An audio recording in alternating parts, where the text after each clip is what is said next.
Era una noche de lluvia espesa en la Ciudad de México cuando el doctor Armando Salazar recibió la llamada que cambiaría su vida para siempre.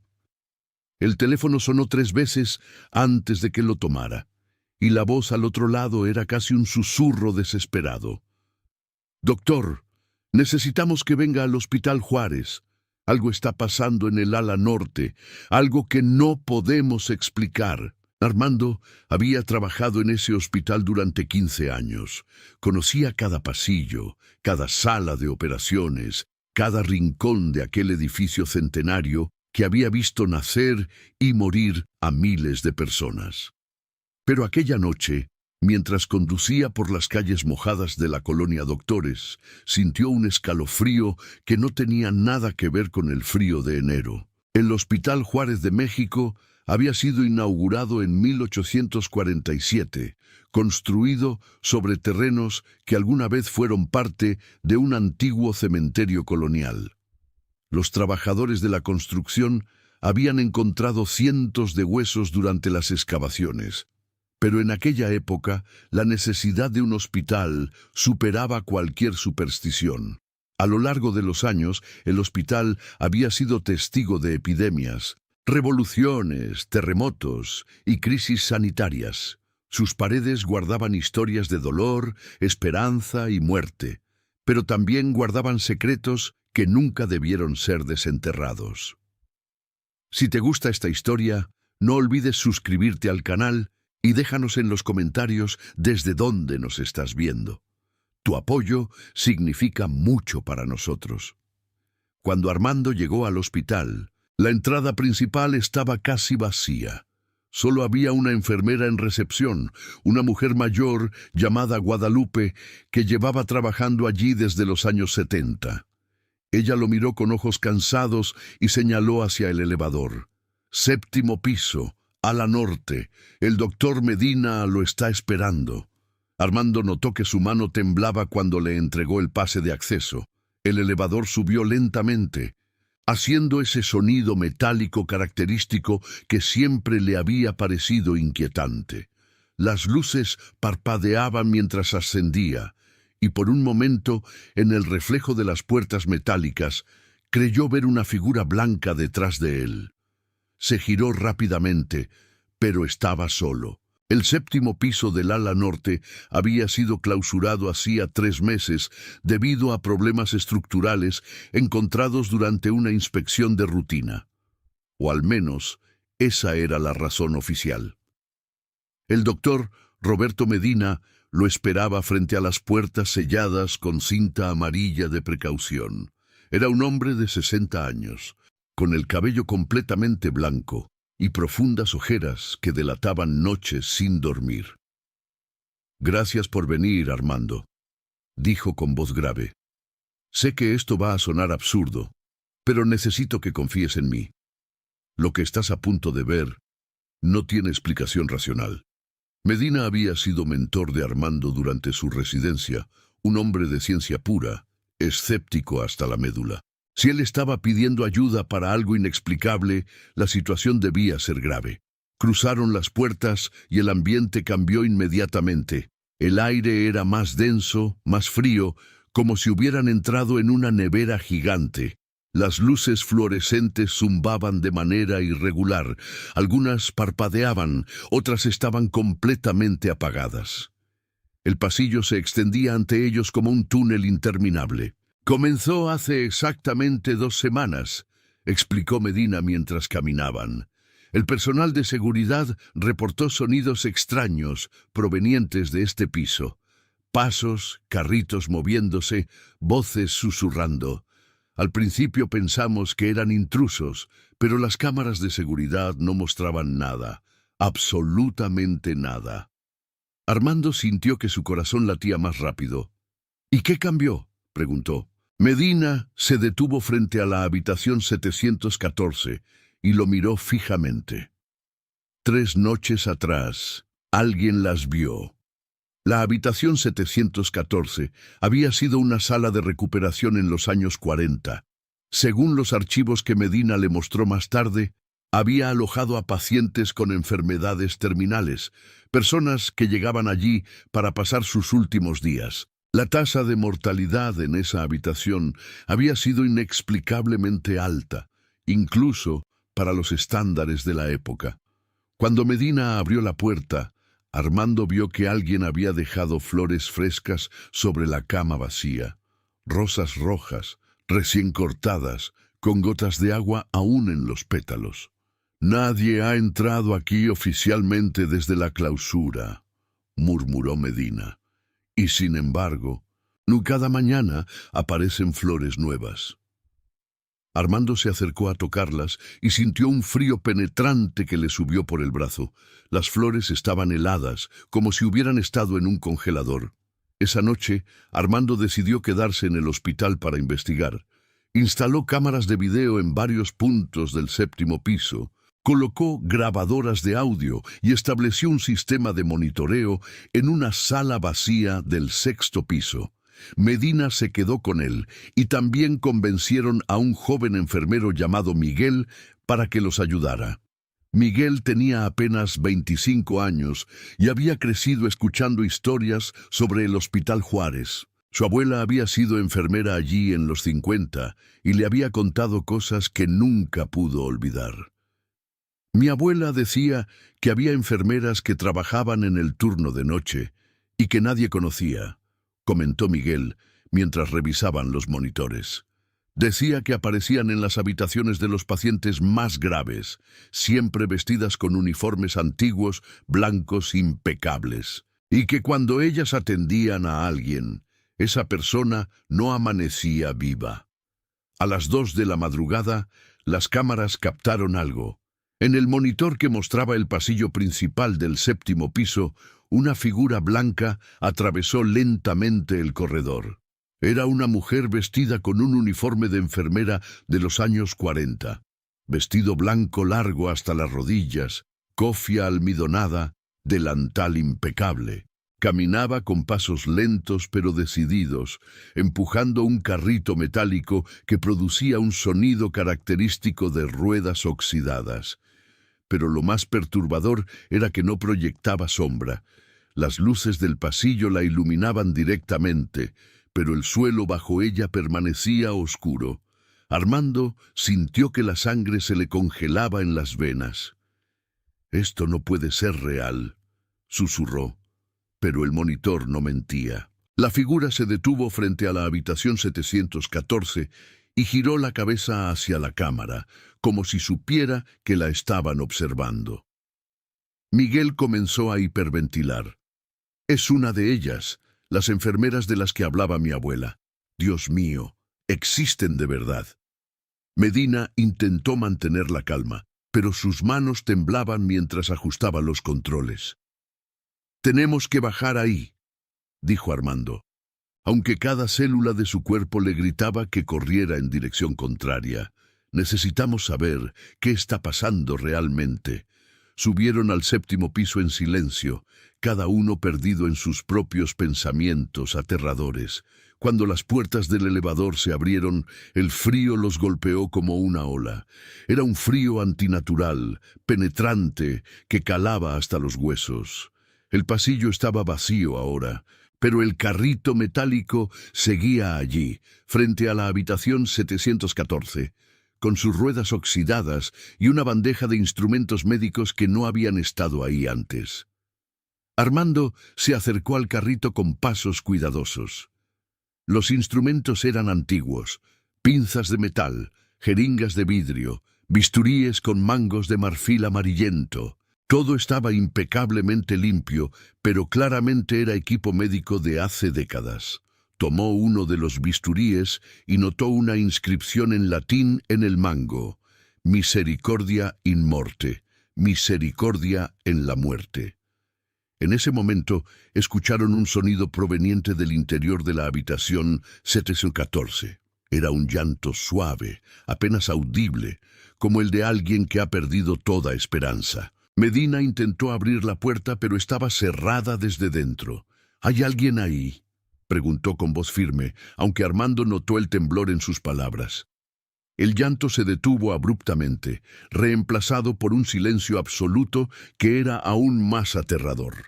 Miguel encontró una llave maestra en el carrito y logró abrir la puerta. Lo que vieron dentro los dejó paralizados. Había 3 figuras en la habitación, todas vestidas con uniformes de enfermera antiguos, todas de pie alrededor de la cama vacía. No se movían, no respiraban, simplemente estaban allí, como estatuas de cera. Sus rostros eran pálidos, casi translúcidos, con ojos oscuros y profundos que parecían absorber la luz.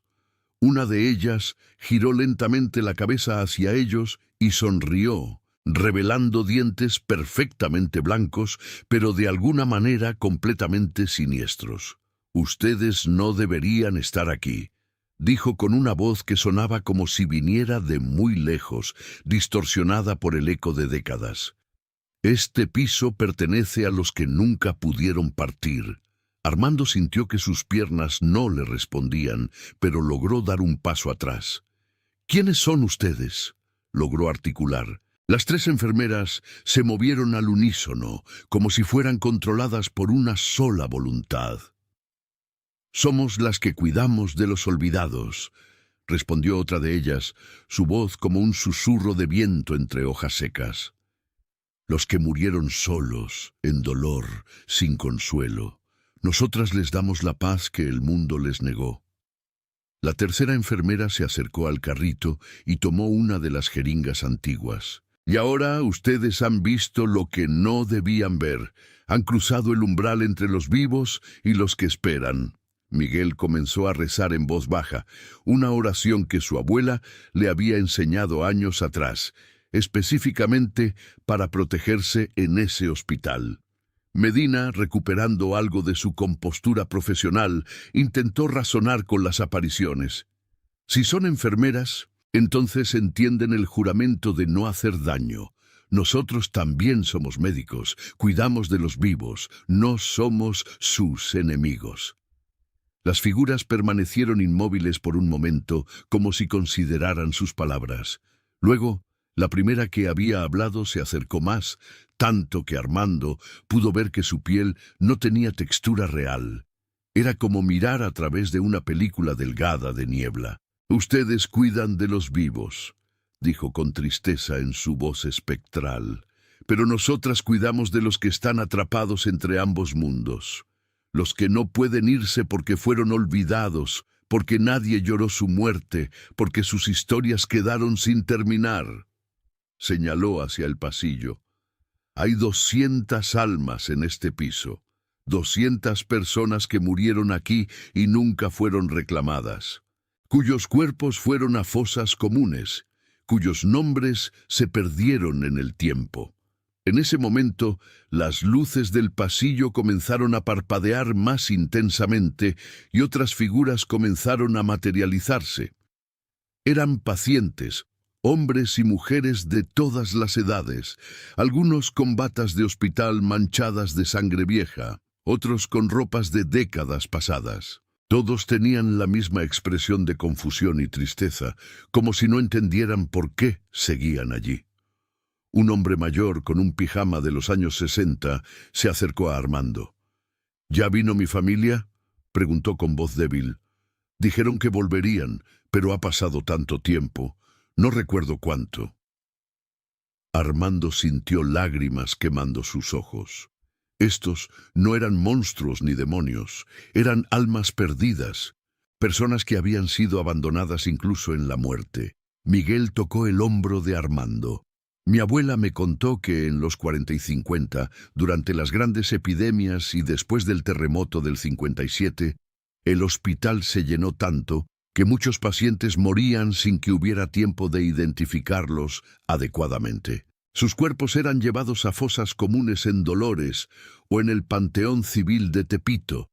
Miles de personas sin nombre, sin lápida, sin nadie que recordara que existieron». Las enfermeras fantasmales asintieron. «Nosotras éramos enfermeras reales», explicó una de ellas, su voz tornándose más humana, más cálida.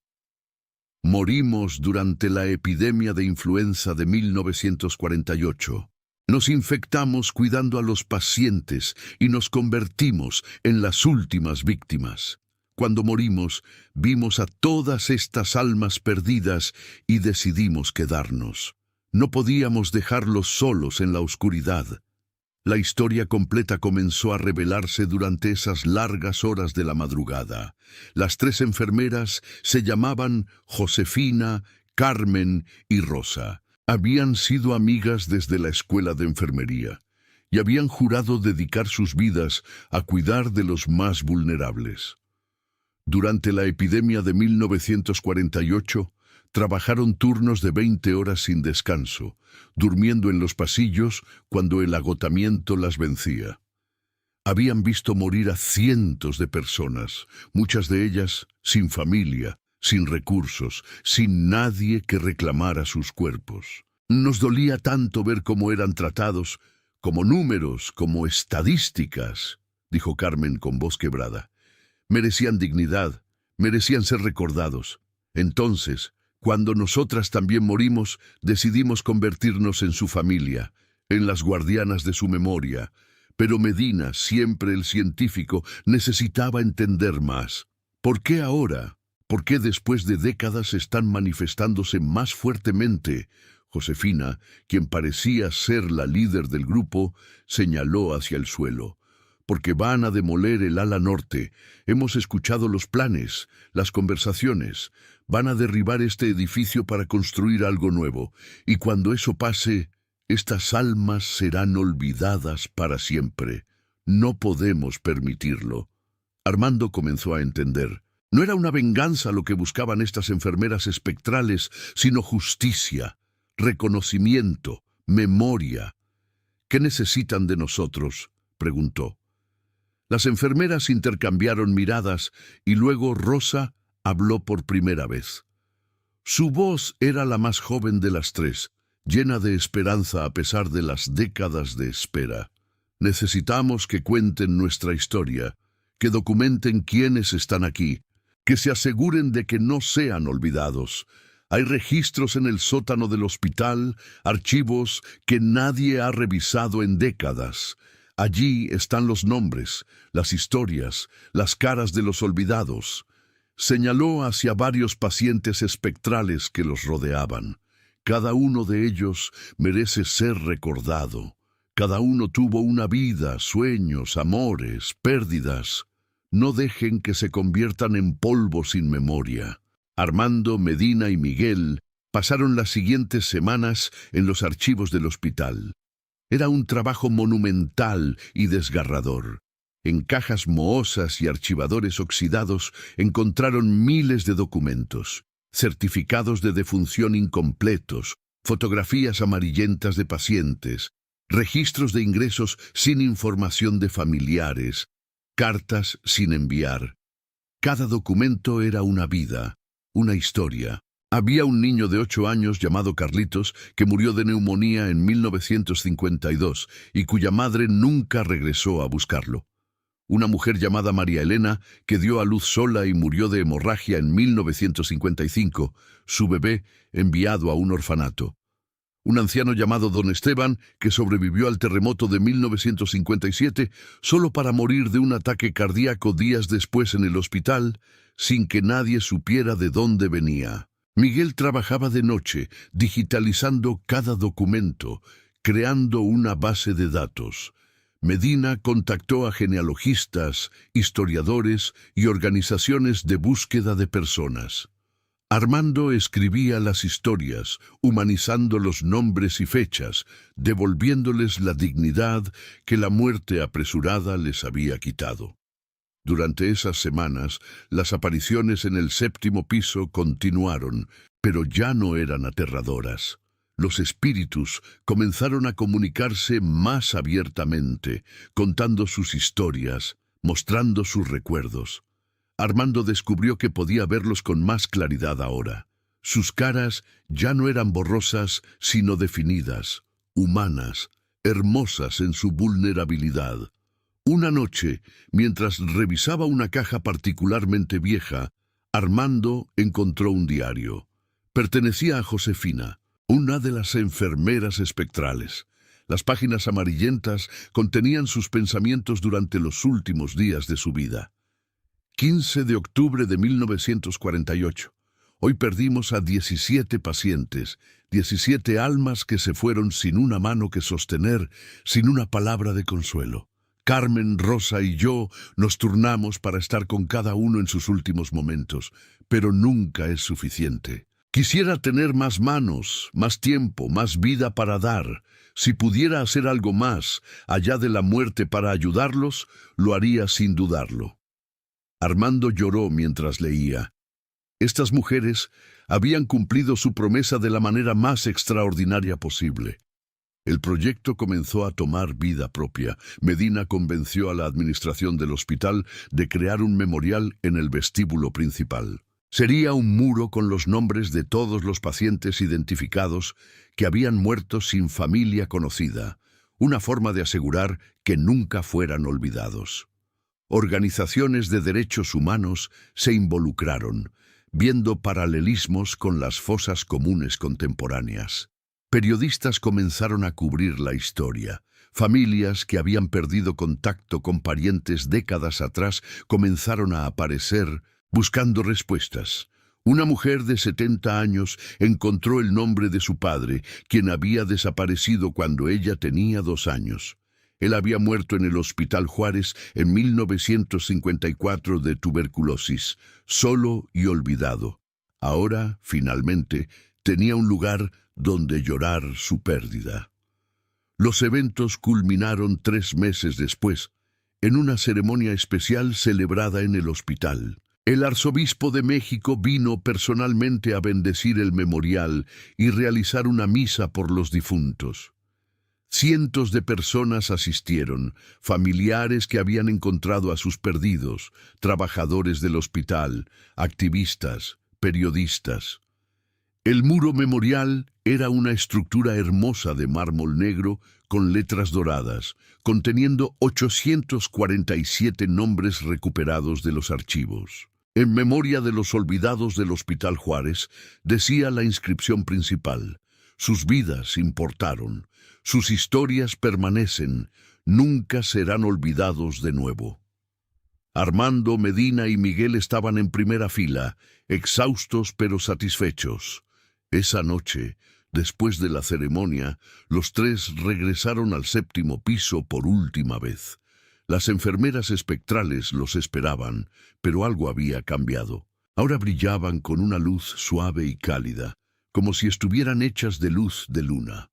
Sus rostros mostraban paz, una serenidad profunda que antes no tenían.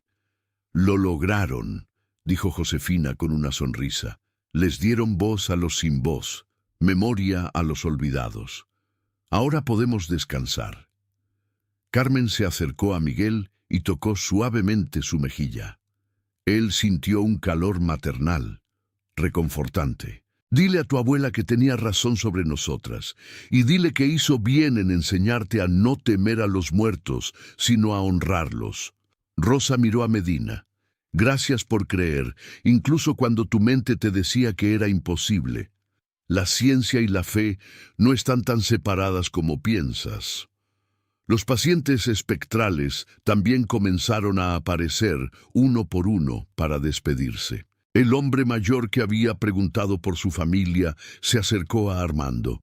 «Mi hija vino hoy», dijo con lágrimas de alegría. «Después de tantos años, alguien pronunció mi nombre, dijo que me amaba. Puedo irme ahora».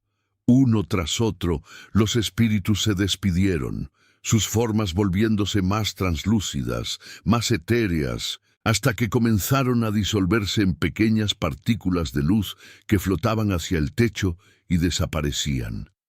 Era hermoso y desgarrador al mismo tiempo.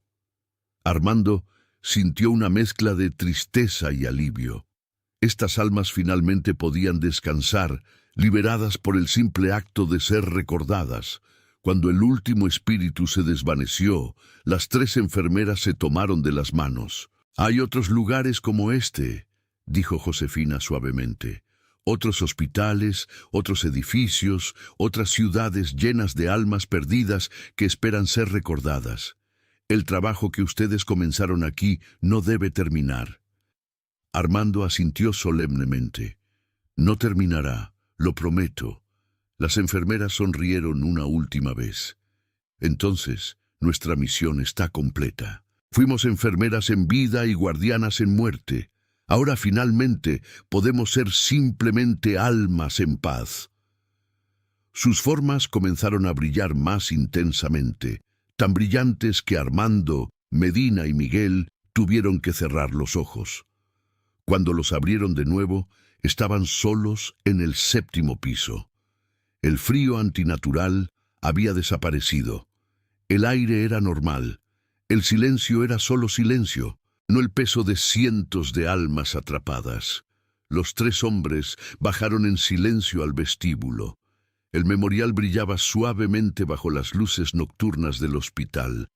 Armando tocó las letras doradas, sintiendo el frío del mármol bajo sus dedos. Nunca imaginé que terminaría creyendo en fantasmas, murmuró Medina con una media sonrisa.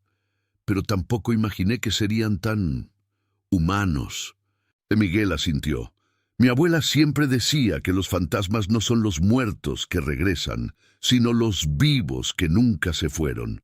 Personas cuyo amor, cuya dedicación era tan fuerte que trascendía la muerte. Armando pensó en Josefina, Carmen y Rosa, y en su increíble devoción que había continuado más allá de la tumba durante 70 años. Eran las mejores enfermeras que este hospital jamás tuvo, dijo en voz baja, aunque técnicamente nunca deberían haber existido. En las semanas siguientes, la historia del Hospital Juárez se volvió legendaria, pero no como una historia de terror, sino como un testimonio del poder de la memoria y la dignidad humana. El hospital canceló los planes de demolición del ala norte y en su lugar la convirtió en un museo dedicado a la historia médica de México y a honrar a los pacientes que habían sido tratados allí a lo largo de las décadas. Armando fue nombrado director del proyecto y dedicó los siguientes años a expandir el trabajo. Creó una fundación llamada Las Enfermeras, dedicada a identificar y honrar a personas que habían muerto sin identificación en hospitales de todo México. La respuesta fue abrumadora. Cientos de hospitales contactaron a la fundación, revelando sus propias historias de pacientes olvidados.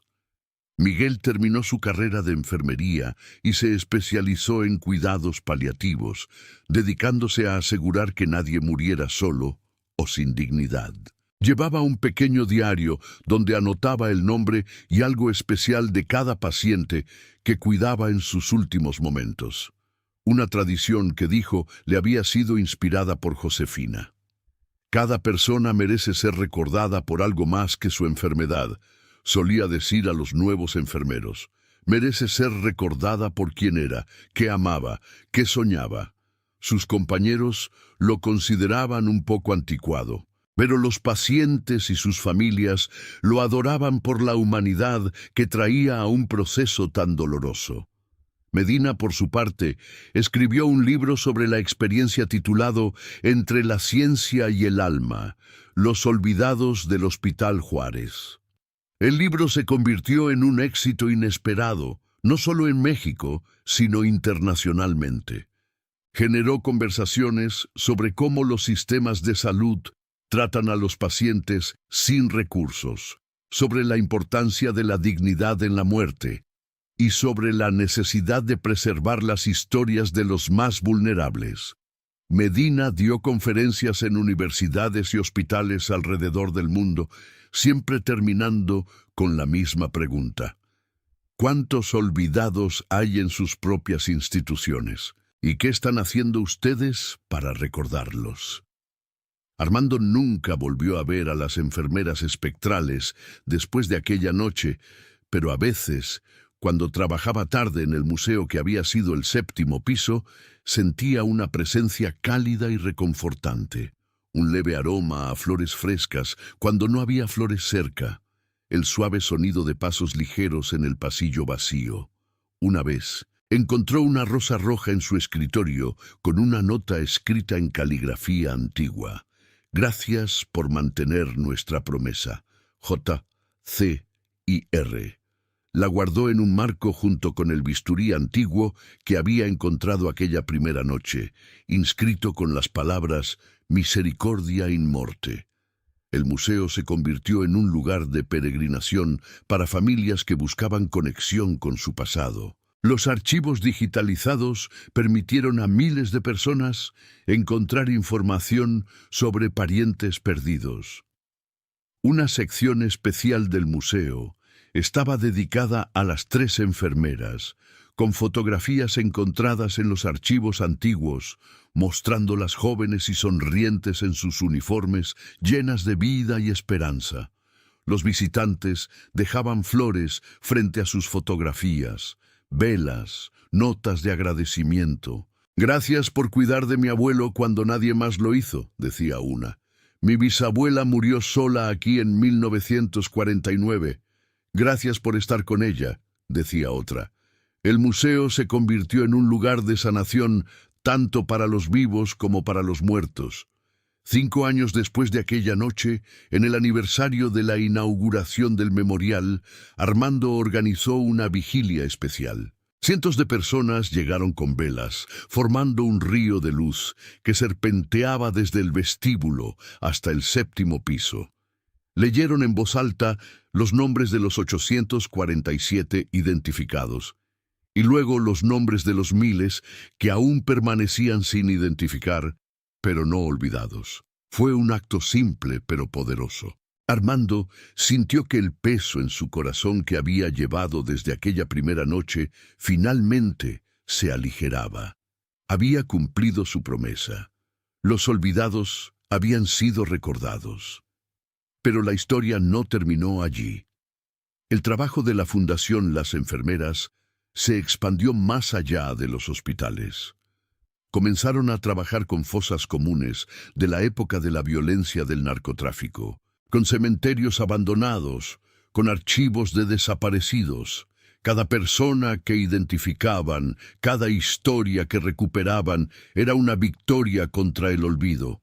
Armando entendió que lo que había comenzado como una experiencia aterradora en un hospital embrujado se había transformado en un movimiento por la dignidad humana y la memoria histórica. Las enfermeras que nunca deberían haber existido habían iniciado algo que cambiaría la forma en que México recordaba a sus muertos.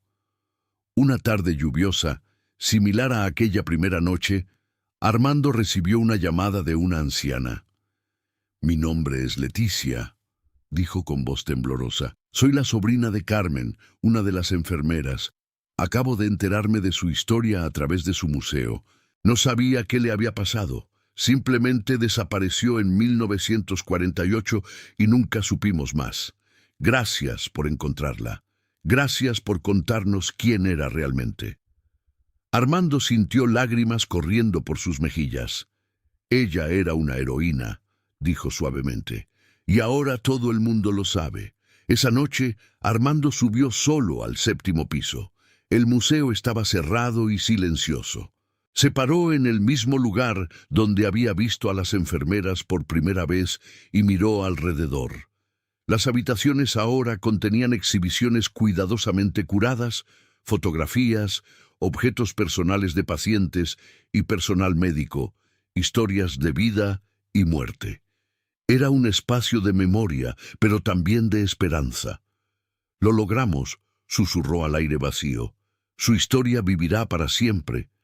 Por un momento, creyó ver 3 figuras translúcidas al final del pasillo, 3 mujeres en uniformes blancos, sonriendo y saludando suavemente antes de desvanecerse en la luz de la tarde.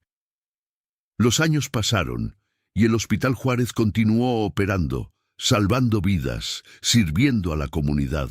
Pero ahora lo hacía con una conciencia más profunda de su historia y su responsabilidad. Cada nuevo médico, enfermera y trabajador que llegaba al hospital recibía una orientación especial en el museo, aprendiendo sobre los olvidados, sobre Josefina, Carmen y Rosa, sobre la importancia de tratar a cada paciente no como un número, sino como un ser humano completo, con una historia que merece ser preservada. El hospital implementó nuevos protocolos para asegurar que ningún paciente muriera sin que su identidad y su vida fueran documentadas adecuadamente. Miguel eventualmente se convirtió en jefe de enfermería del hospital y creó un programa especial de mentoría donde enfermeras veteranas enseñaban a las nuevas generaciones no solo habilidades técnicas, sino también la importancia de la compasión, la memoria y la dignidad. Llamó al programa Las Guardianas, en honor a las 3 enfermeras espectrales. Cada año, en el aniversario de sus muertes, el programa organizaba una ceremonia donde las enfermeras renovaban su compromiso de cuidar no solo los cuerpos, sino también las almas y las historias de sus pacientes. Era un recordatorio viviente de que el trabajo de sanación va más allá de la medicina física. Medina se retiró eventualmente, pero nunca dejó de estar involucrado con la fundación. En sus últimos años, trabajó en un proyecto ambicioso: crear una base de datos nacional de personas fallecidas sin identificación en instituciones médicas. Fue un trabajo titánico que requirió la colaboración de cientos de hospitales, morgues, cementerios y organizaciones gubernamentales. Cuando finalmente se lanzó, la base de datos contenía información sobre más de 50.000 personas, abarcando desde principios del siglo XX hasta el presente. Familias de todo el país podían buscar, esperando encontrar respuestas sobre seres queridos perdidos hacía mucho tiempo. Las historias de reuniones y cierres eran infinitas y emotivas. Armando continuó como el guardián de la memoria del Hospital Juárez hasta su propia vejez.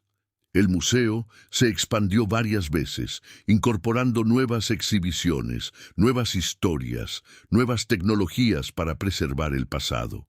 Pero su parte favorita siempre fue la sala dedicada a las 3 enfermeras. Llevaba allí a sus nietos y les contaba la historia de cómo 3 mujeres habían amado tanto su vocación que la habían continuado más allá de la muerte. ¿De verdad eran fantasmas, abuelo?, preguntaban los niños con ojos muy abiertos. Eran algo más que eso, respondía siempre. Eran la prueba de que el amor y la dedicación pueden trascender cualquier límite, incluso la muerte misma. El legado de las enfermeras, que nunca deberían haber existido, vivió mucho más allá de su tiempo y del tiempo de aquellos que las habían conocido. Su historia se contaba en escuelas de medicina y enfermería como un ejemplo de vocación suprema. Se escribieron canciones sobre ellas, obras de teatro, incluso una película. Pero más importante que todo eso, era el cambio que habían inspirado en cómo México trataba a sus muertos, especialmente a los más vulnerables. Los hospitales de todo el país implementaron memoriales similares. Las fosas comunes comenzaron a ser excavadas y sus ocupantes identificados con dignidad. El movimiento de memoria histórica se fortaleció. Décadas después de aquella primera noche, en un hospital renovado pero aún lleno de historia, una joven estudiante de enfermería llamada Sofía hacía su primer turno nocturno. Estaba nerviosa, abrumada por la responsabilidad. En su descanso, subió al museo en el 7º piso buscando un momento de paz. Se paró frente a la fotografía de Josefina, Carmen y Rosa, leyendo sus historias. «No sé si puedo hacer esto», susurró a las imágenes. «¿Cómo puedo estar a la altura de lo que ustedes hicieron?». En ese momento sintió una calidez extraña, un reconfortante abrazo invisible. Una voz que pudo haber sido el viento, o su propia conciencia susurró: «No tienes que estar a nuestra altura, solo tienes que cuidar con amor. Eso es todo lo que siempre hicimos. Eso es todo lo que se necesita».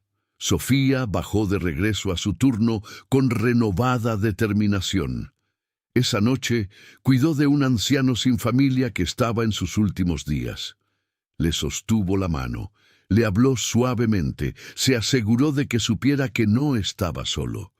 Cuando el hombre falleció en las primeras horas de la mañana, lo hizo en paz, con una sonrisa en el rostro. Sofía documentó cuidadosamente su historia en el nuevo sistema del hospital. Su nombre, de dónde venía, que le gustaba la música de mariachi y que siempre había soñado con volver a su pueblo natal. Gracias a esa información, la Fundación Las Enfermeras pudo eventualmente localizar a una sobrina que ni siquiera sabía que su tío había estado en la ciudad. Pudo darle un funeral apropiado y llevar sus cenizas de vuelta al pueblo que tanto había extrañado. Esta escena se repetía una y otra vez, en hospitales por todo México y eventualmente más allá. El modelo del Hospital Juárez fue adoptado internacionalmente. Hospitales en Colombia, Argentina, España, incluso en Estados Unidos, crearon sus propios memoriales para los olvidados. La historia de las 3 enfermeras espectrales de México se convirtió en un símbolo global de dignidad en la muerte y la importancia de la memoria. Organizaciones internacionales de derechos humanos comenzaron a usar su historia como ejemplo en campañas sobre personas desaparecidas y fosas comunes. Lo que había comenzado en un viejo edificio embrujado en la Ciudad de México se había convertido en un movimiento mundial. Pero en el corazón de todo siempre estaba ese 7º piso del Hospital Juárez, ahora transformado en un espacio de luz y memoria. Las habitaciones que alguna vez albergaron muerte y olvido ahora albergaban esperanza y recuerdo. Los pasillos donde espíritus habían vagado por décadas ahora estaban llenos de visitantes vivos que venían a honrar a los muertos. Y en las noches tranquilas, cuando el museo estaba cerrado y el hospital dormía, algunos juraban que todavía podían escuchar el suave sonido de pasos ligeros, el crujido de ruedas de carritos antiguos y el susurro de voces reconfortantes asegurando a las almas perdidas que no estaban olvidadas, que nunca estarían olvidadas, que alguien se preocupaba. La historia macabra del Hospital Juárez resultó no ser tan macabra después de todo. Era una historia de amor que trascendía la muerte, de devoción que superaba el tiempo, de 3 mujeres ordinarias que hicieron algo extraordinario. Josefina, Carmen y Rosa habían sido enfermeras en vida, guardianas después de la muerte, y ahora finalmente liberadas, eran leyendas que inspiraban a generaciones futuras. Nunca deberían haber existido como las entidades espectrales que fueron durante 70 años. Pero el mundo era mejor porque lo hicieron. Su legado no estaba en el miedo que inspiraban, sino en el amor que demostraban y el cambio que habían iniciado. En el vestíbulo del Hospital Juárez, junto al gran memorial de mármol, ahora había una placa adicional instalada años después de la muerte de Armando, Medina y Miguel. Decía simplemente, dedicado a todos los que cuidan, en vida y más allá, a los que se niegan a olvidar, a los que entienden que cada vida, sin importar cuán breve o difícil, merece ser recordada con dignidad y amor. En memoria especial de Josefina, Carmen y Rosa, las enfermeras eternas del Hospital Juárez, y a Armando, Roberto y Miguel, quienes escucharon su llamado y cambiaron el mundo. Bajo las palabras había 3 rosas rojas grabadas en el mármol, eternamente frescas en piedra, nunca marchitándose, siempre recordando. Y así, en un hospital que había visto nacer y morir a millones a lo largo de casi 2 siglos, la historia de las enfermeras que nunca deberían haber existido vivía para siempre, no como una advertencia de terror, sino como un recordatorio de que el amor verdadero, la verdadera vocación y la verdadera humanidad no conocen fronteras, ni siquiera las fronteras entre la vida y la muerte, y que a veces Los fantasmas más aterradores resultan ser los ángeles más compasivos, esperando pacientemente a que los vivos escuchen su mensaje y continúen su misión de asegurar que ningún alma, ninguna historia, ninguna vida sea jamás olvidada.